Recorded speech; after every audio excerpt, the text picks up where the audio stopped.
October 1944. Dawn crept slowly over a ruined European forest, where smoke clung to splintered trunks like ghostly veils refusing to lift. For a brief, fragile moment the world held its breath. No gunfire, no engines, only cold air settling over mud and broken earth. Then, the illusion shattered.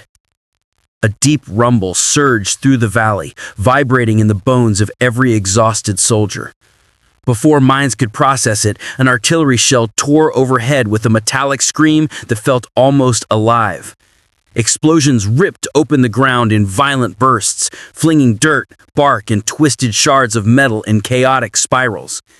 Men dropped instantly, flattened against the freezing mud as shockwaves slammed through their bodies like physical blows. The forest floor quaked, and the air filled with choking dust. Each blast felt stronger than the last, pounding through helmets, rattling teeth, and striking nerves already worn thin by weeks of non-stop combat. Through the fog, Sherman tanks emerged like colossal beasts carved from steel, their engines growling deep and uneven, echoing off ruined trees. Treads sank into mud as they pushed relentlessly forward, crushing fallen branches and debris. Commanders leaned from hatches, shouting directions drowned by cannon fire. Infantry scrambled alongside them, faces hardened, using the armored hulls as moving shields while the world around them dissolved into smoke and fire. Above the ridge, German anti-tank crews waited in cramped positions reinforced with timber and desperation. Frost-coated helmets and breath clouds revealed how long they had been lying still. They had memorized every dip and shadow on the battlefield, waiting for this exact moment. When the first Sherman silhouette blurred into view, their officer steadied his glum glove against the launcher's sight and whispered the single word they had been living for: Feuer. The Panzerfaust strike hit the Sherman like a violent hammer from the heavens. Fire erupted across the turret ring, metal plates buckling outward under the concussive blast. The tank swerved wildly, tracks grinding and smoking as flames licked up its sides. The crew bailed out in frantic motions, falling, stumbling, crawling, while machine gun tracers cracked around them, stitching bright lines through the smoke-thick air as they sought shallow cover in the mud. Above the battlefield, P-47 Thunderbolts roared in with thunderous engines that cut through the chaos like a second kind of artillery.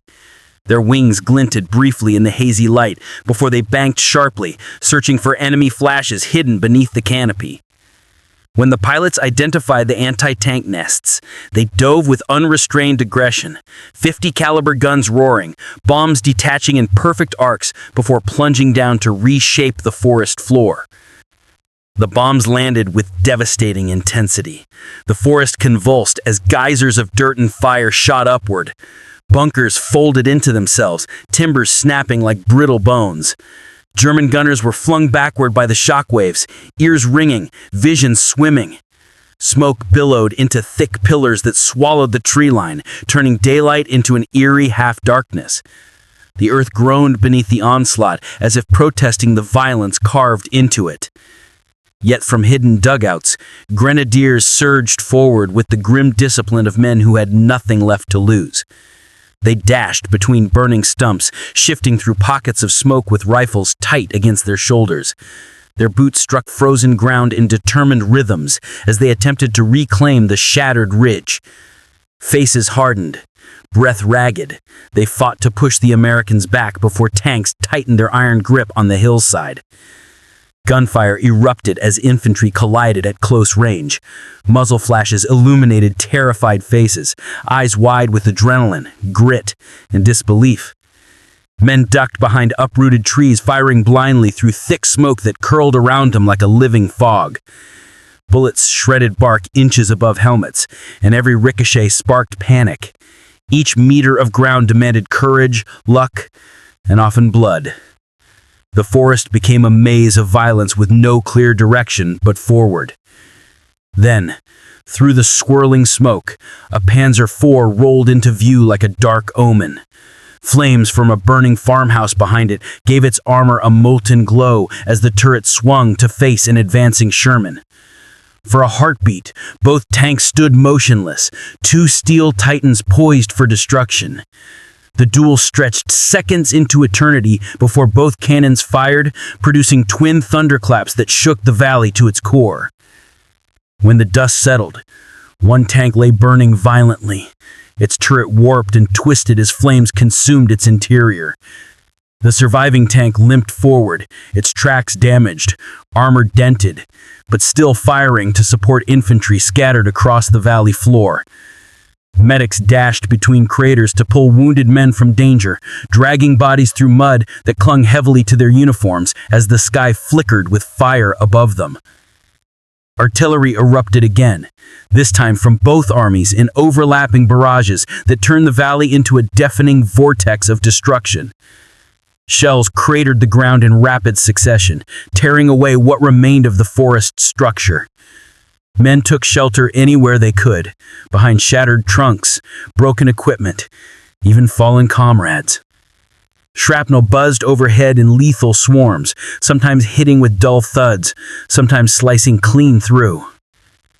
A squad crawled through a shallow ditch, inching toward a concealed MG-42 nest buried beneath collapsed beams. Every movement was torture, uniforms drenched in cold mud that clung to their skin. Nearby blasts showered them with grit, stinging their eyes and choking their breaths.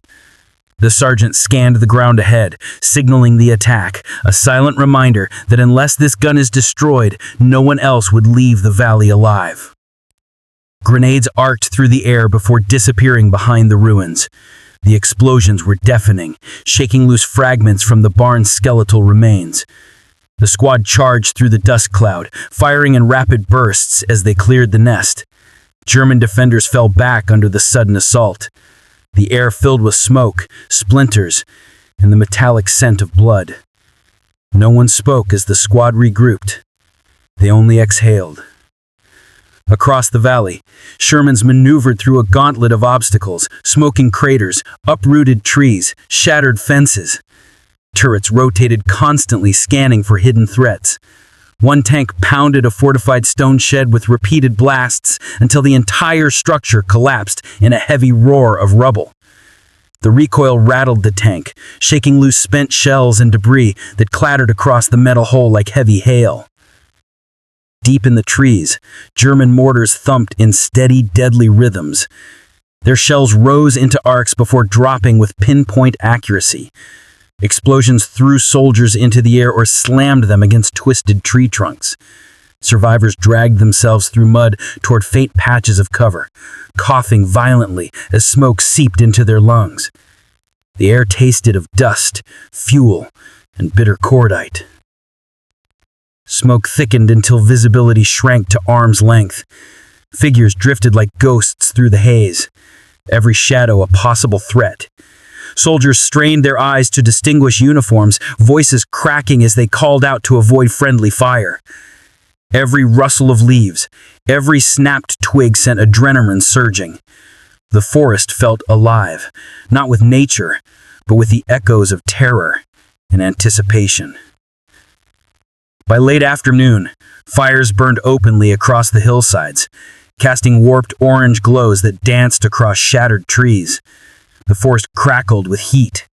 Soldiers stumbled between craters, searching for wounded men buried under debris or trapped in collapsed trenches. The air smelled of burning wood, melted metal, and despair. Some men whispered prayers. Others simply stared blankly into the flames. As dusk approached, the Germans launched their final counterattack, an all-or-nothing surge of grenadiers rushing downhill with rifles raised, shouting through the roar of flames behind them. American gunners braced their weapons and unleashed waves of tracer fire that lit the battlefield in harsh, flickering patterns. Men fell violently, yet others pushed forward, driven by a mixture of desperation and fading hope. Finally, night swallowed the last remnants of battle. The forest smoldered under a blanket of drifting smoke as silence replaced thunder. Tanks lay shattered like broken monuments, trees splintered into jagged silhouettes. Survivors leaned exhausted against debris, their hands trembling from shock and cold. They would remember this day, not as a victory or defeat, but as the moment the earth itself screamed beneath their feet. As night settled over the ravaged forest, the surviving American units regrouped behind a shattered stone wall that once bordered a quiet farm. Lanterns flickered weakly in the cold wind as medics knelt beside wounded men, their gloves darkened with mud and blood. The distant rumble of engines rolled across the valley, a reminder that the German lines were still active. Officers spoke in low, urgent tones, trying to piece together what remained of their battalions after the brutal clash. Field radios crackled with broken transmissions, static, fragments of orders, half-finished coordinates cut short by interference. Operators adjusted dials with cold, stiffened fingers, struggling to pull clarity from the noise. The voices that did come through sounded strained, frayed by exhaustion. Some units were missing entirely, others trapped behind burning vehicles. Commanders traded grim glances. No one knew the true scale of the losses yet. Near a collapsed barn, a medic worked tirelessly over a soldier whose leg was mangled by shrapnel. His breath steamed in the freezing air as he applied a tourniquet, whispering reassurances that neither expected to be entirely true. The wounded man stared upward, blinking through ash falling like black snow. The forest canopy glowed faintly orange from fires still burning on the ridgeline, casting shifting shadows across his pale face. A group of infantrymen gathered beside a destroyed tank, its hull still radiating faint heat. They spoke quietly, recounting moments of the battle, who they last saw alive, who vanished in the smoke, who fell in the open when the lines broke. Their expressions were hollow, voices subdued.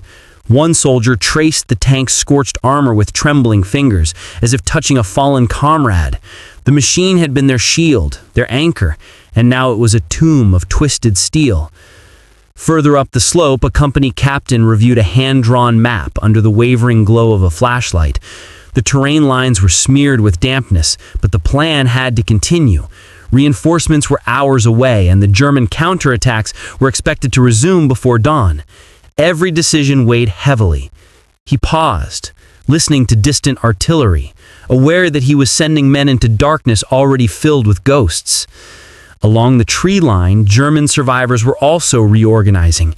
Across no man's land, faint silhouettes moved behind scattered ruins, dragging crates of ammunition and repositioning machine gun teams. Their voices carried intermittently, short orders barked in clipped tones. The battlefield felt suspended between two exhausted armies, both battered but unwilling to give an inch. The night seemed to stretch endlessly, a cold silence pierced only by the crackling of burning timber. An American sergeant walked the perimeter, checking each foxhole where soldiers huddled behind rifles. He offered quiet words of encouragement, though he could feel their fear as clearly as the chill creeping through his own jacket. His boots sank into the torn earth, stepping over discarded helmets and broken branches that had once been part of a vibrant forest before war swallowed it whole. A radio operator finally caught a clear signal. Reinforcements delayed, artillery repositioned, weather worsening. Snow began to fall lightly, melting on warm craters, but gathering in untouched patches of ground. The soldiers lifted their heads toward the sky, watching the flakes drift slowly downward as if the world itself was trying to blanket the violence beneath a thin layer of white. In a makeshift command post sheltered by the remains of a stone house, officers debated their next move. Some argued for a retreat to more defensible terrain, others insisted the ridge must be held or the valley would fall entirely. The room pulsed with conflicting voices, each heavy with fatigue and urgency. Outside, the distant groan of shifting metal echoed as another tank succumbed to internal fire. The wounded continued to arrive in steady waves. Stretcher teams navigated mud-soaked paths, their boots slipping as they carried men whose faces twisted with pain. A young soldier with a head bandage cried softly, not from agony, but from the shock of survival. Medics worked under dim lantern light, hands moving with practiced efficiency, even as exhaustion threatened to break their focus. Near a cluster of broken trees, a lone German prisoner sat with his hands bound, shivering violently. His eyes darted around, absorbing the destruction with a mixture of disbelief and terror. An American guard stood nearby, rifle lowered but ready. Neither spoke. The prisoner's face was streaked with soot and tears, and he seemed barely older than the soldiers watching him. A Sherman tank crew gathered around a small fire, their faces illuminated in soft halos of light. They discussed the duel with the Panzer, replaying every moment they could remember. One man stared silently at his shaking hands, unable to stop the tremor left by adrenaline and fear. Another simply watched the flames, lost in thoughts he would never voice aloud. Snow thickened, settling over helmets, rifles, and wrecked vehicles. The whiteness softened the harsh edges of destruction, but it also signaled danger. Visibility would drop, tracks would freeze, and movement would slow. Officers issued orders for the men to conserve warmth and prepare for limited mobility. The forest around them felt as though it were bracing for another blow. In a quiet moment between bursts of distant gunfire, an American private retrieved a photograph from his jacket. The image, creased and smudged, showed his family standing outside their small farmhouse. He stared at it for several long seconds, then placed it carefully back into his pocket. His breath trembled. The war had carried him farther from home than he ever imagined, and the night seemed to stretch that distance even more. Further down the hill, a squad dug hastily into the frozen ground, building makeshift cover with broken planks and discarded sandbags. Their tools struck rocks and roots repeatedly, sending dull echoes into the night. They whispered among themselves, discussing rumors, reinforcements massing, German armor regrouping, new orders coming soon. Every rumor brought a surge of hope or dread. Scouts returned with grim reports, enemy positions shifting along the ridge, machine guns being resighted, new trenches carved into the slope. The battlefield, despite the destruction, was evolving even in darkness. Commanders leaned over maps once more, tracing potential avenues of attack or retreat. Time felt painfully short, as if dawn itself was an enemy advancing towards them. A chaplain moved quietly between groups of soldiers, offering warm drinks, prayers, or simply a steady presence. Some men clutched small tokens, a letter, a medal, a rosary, while others avoided eye contact, lost in their own private battles. The chaplain's calm voice contrasted sharply with the distant rumble of artillery still echoing from the far hills. Engineers worked tirelessly to clear wreckage blocking supply routes. They used ropes, crowbars, and whatever tools they could salvage to drag broken equipment aside. Sparks flew as metal scraped against stone. Their faces showed grim determination. They knew supplies needed to reach the line before the Germans struck again. Every minute counted. A squad gathered inside a roofless farmhouse, sharing a small ration tin amongst themselves. They ate slowly, savoring each bite despite its bland taste. Their breath hung in the cold air as they exchanged quiet stories, some humorous, some painful. Laughter came in soft, fragile bursts, quickly fading into the silence as memories resurfaced of those who hadn't made it off the ridge. As midnight approached, the forest fell eerily quiet. Fires dimmed to glowing embers and snow muffled the last remnants of chaos. Soldiers curled beneath blankets or sat awake with rifles resting against their knees. Though the battle had paused, the tension remained heavy, pressing into every heartbeat. Both armies knew the night offered no peace, only a momentary stillness before the next storm of fire. Dawn returned with a bitter cold that sliced through uniforms and stiffened fingers. Frost coated the scorched earth, turning the battlefield into a ghostly white wasteland.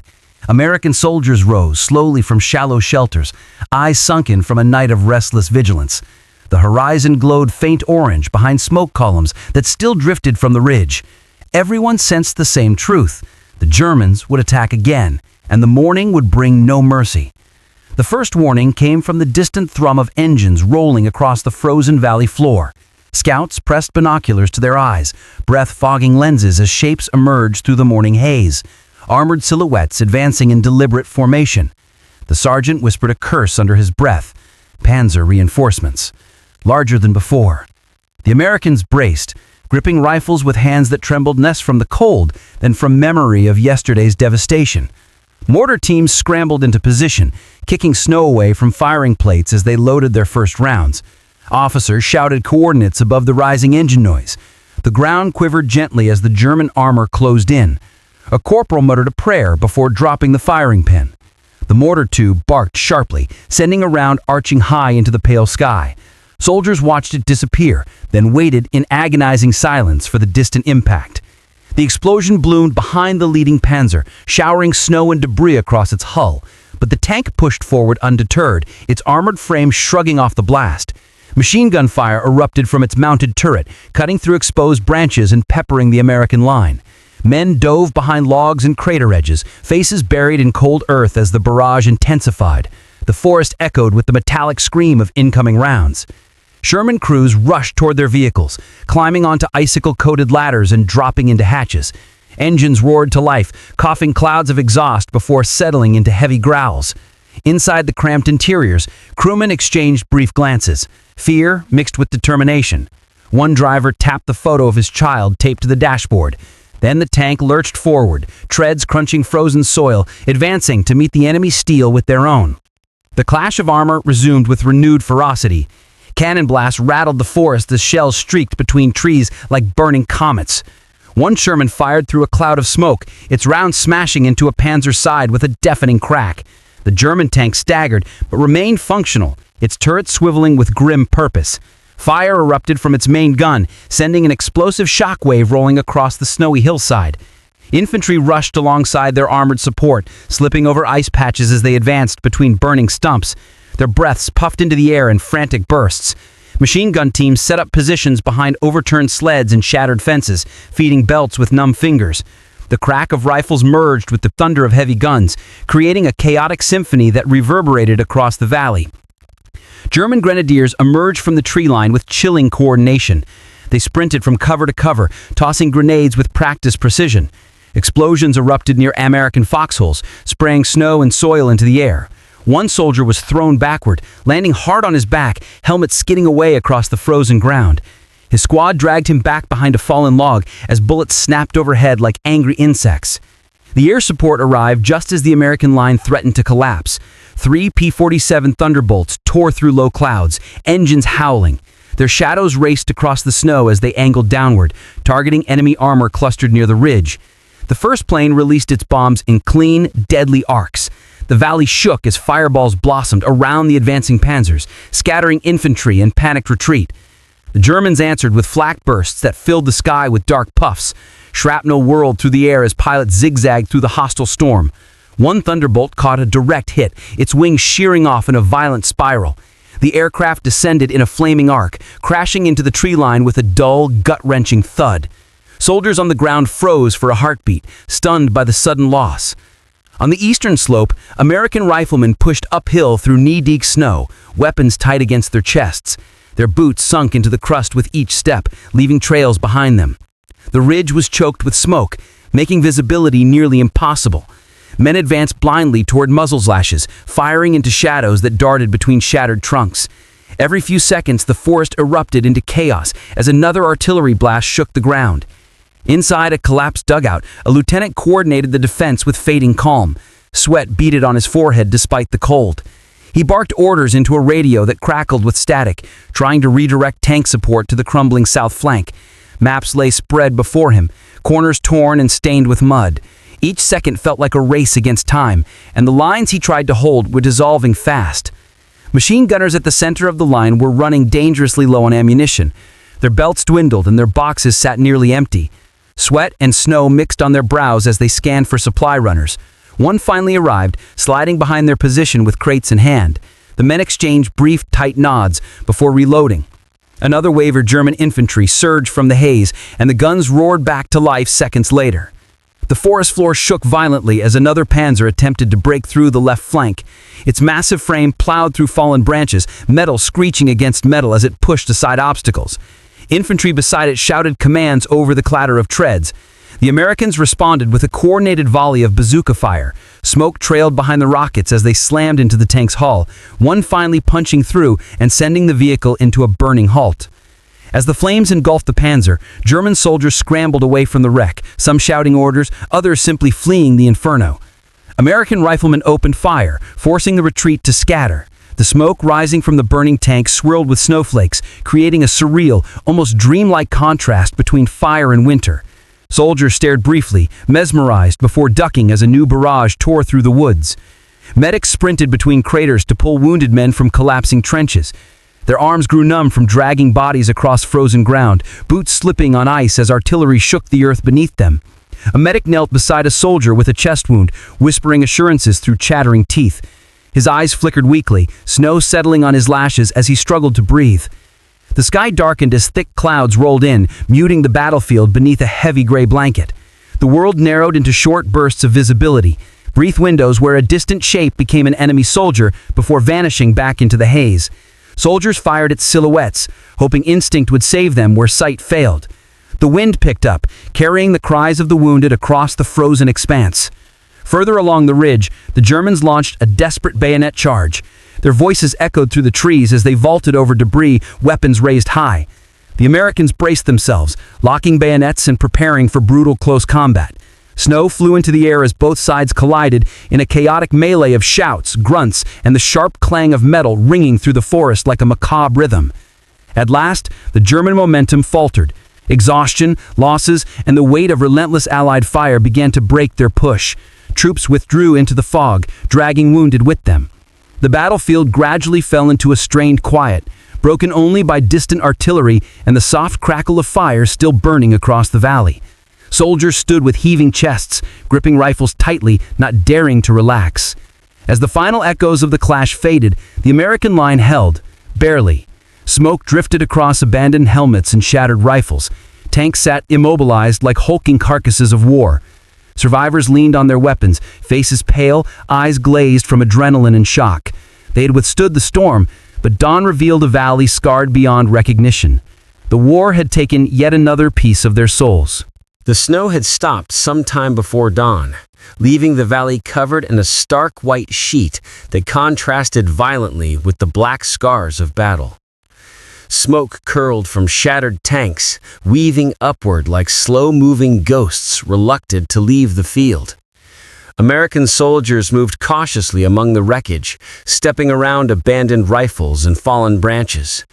Their expressions were distant, hollow. The fighting had ended, but the silence that replaced it felt heavier than the artillery. Medics continued their grim work, collecting wounded from frozen ditches and collapsed foxholes. Some men cried out faintly as they were lifted. Others lay motionless, their breath shallow. Snow clung to bloodied uniforms, freezing into hard crusts that cracked beneath the medics' hands. The forest was so quiet that even the smallest groan echoed like a plea. Every soldier watching felt the weight of responsibility settle deeper into their chest. A group of infantrymen formed a line beside a wrecked farmhouse, distributing what little rations remained. Their movements were sluggish, shoulders bent under fatigue. One private opened a can and stared at it blankly, unable to bring himself to eat. A sergeant placed a hand on his shoulder, offering silent reassurance. The war had pushed them beyond hunger. Survival itself had become an abstract idea, something to chase but impossible to grasp. Across the valley, small flares were lit by search parties combing through snow for missing soldiers. The faint orange glow drifted through the fog like floating embers.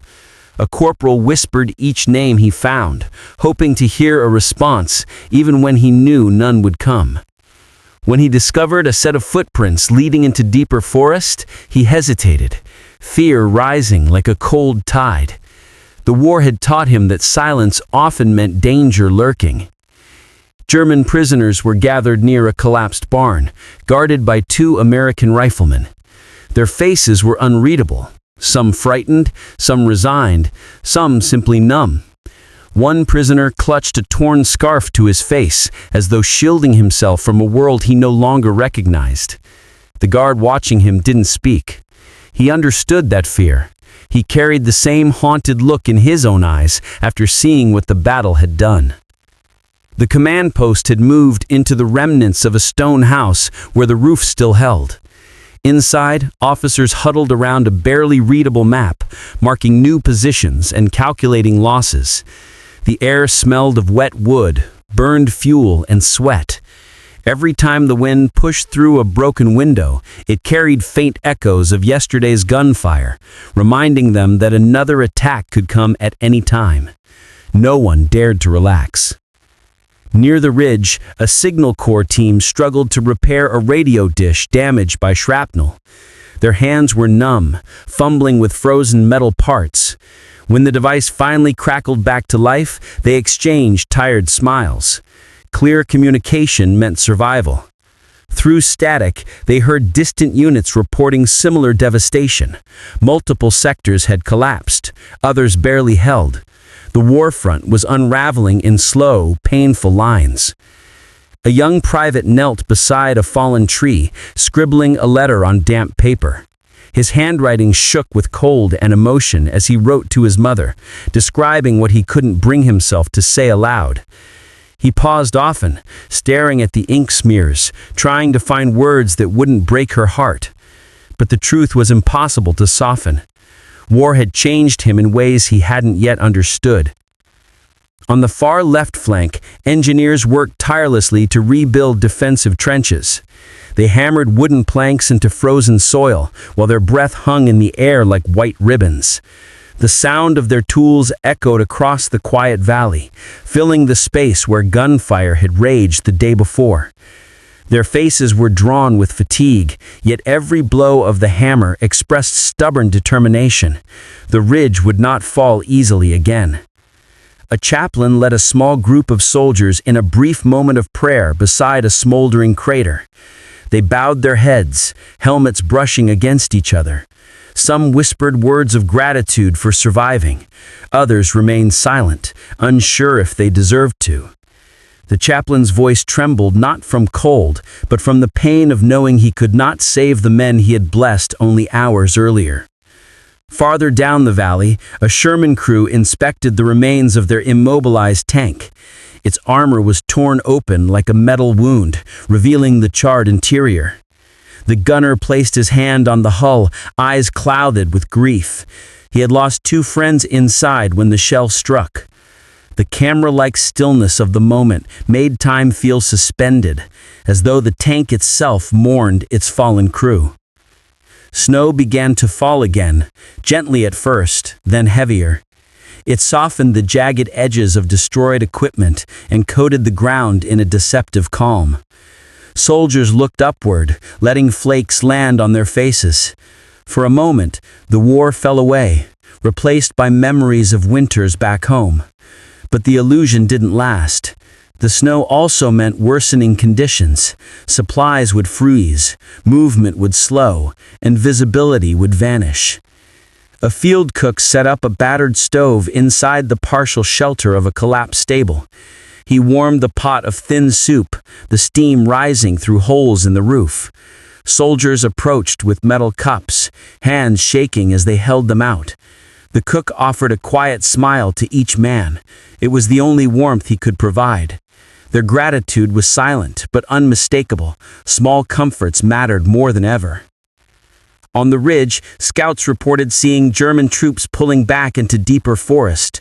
Whether it was retreat or preparation for another assault, no one knew. The uncertainty gnawed at every soldier's nerves.